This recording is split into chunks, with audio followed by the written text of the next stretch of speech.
রাজনীতি তো জনগণের জন্য, জনগণের সুখে দুঃখে জনগণের পাশে থাকাটা হচ্ছে রাজনীতি। যে রাজনীতি শহীদ রাষ্ট্রপতি জিয়াউর রহমান সাহেব আমাদেরকে শিখিয়ে গেছেন।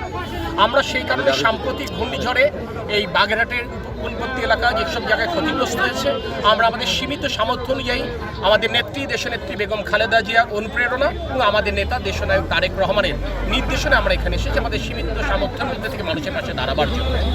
একদিকে আমাদের মানবিক কার্যক্রম চলছে এবং চলবে, একই সাথে গণতন্ত্র পুনরুদ্ধারের জন্য যে আমাদের লড়াই চলমান রয়েছে সেটাও চলবে এবং কাঙ্ক্ষিত গন্তব্যে না পৌঁছানো পর্যন্ত আমাদের লড়াইটা অব্যাহত থাকবে। আজকে বাংলাদেশে যদি একটা স্বাভাবিক রাজনীতি থাকে তাহলে তারেক রহমান দেশে থাকতেন, তারেক রহমান এখানে আসতেন, দেশনেত্রী বেগম খালেদা জিয়া আল্লাহর হুকুমে সুস্থ থাকতেন, উনি জেল বন্দী থাকতেন না, কারাগারে বন্দী থাকতেন না, বাসায় বন্দী থাকতেন না, উনিও এখানে আসতেন।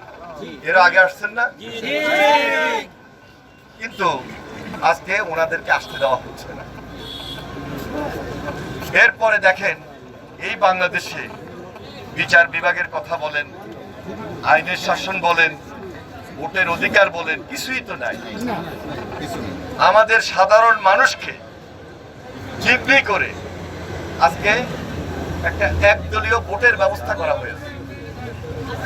আগে ছিল একদলীয় শাসন, আর এখন হলো এক ব্যক্তির শাসন। এটাই তো বাংলাদেশে চলছে। এটা হলো এখন ফ্যাসিবাদী শাসন এবং কর্তৃত্ববাদী শাসকের শাসন। এই শাসনটার কারণে বাংলাদেশের মানুষ অনেক দিক থেকে বঞ্চিত। বাংলাদেশের সাধারণ মানুষ অনেক আইন, বিচার ব্যবস্থা, ভোটের অধিকার, মানবিক অধিকার থেকে বঞ্চিত। তাদের উপর অত্যাচার, নির্যাতন আজকে ধারাবাহিকভাবে চলছে।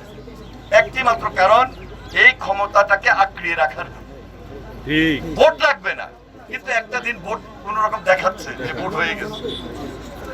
যদি ভোট হতো, যদি স্বাভাবিক রাজনীতি থাকতো, আজকে এই দেশের পরিস্থিতি এই অবস্থা থাকতো না। বাংলাদেশের ব্যাংকে টাকা নাই, বাংলাদেশ ব্যাংকে আজকে এই সাংবাদিকদেরকে ঢুকতে দেওয়া হয় না। ভারতীয় পত্র পত্রিকায় চলে আসতেছে বাংলাদেশে কি হচ্ছে। ভারতীয় সাংবাদিকরা বলছে যে বাংলাদেশের টাকা যেভাবে ফিলিপাইনের মাধ্যমে চলে গিয়েছে, ঠিক একইভাবে এবারও আরেকটা হ্যাক হয়েছে, সেটা ইন্ডিয়ার কিছু অলিগারদের মাধ্যমে। আমার আপনার টাকা আজকে বাংলাদেশে নাই বলেই আজকে এই দেশের মানুষ অভাব অনটনে আছে।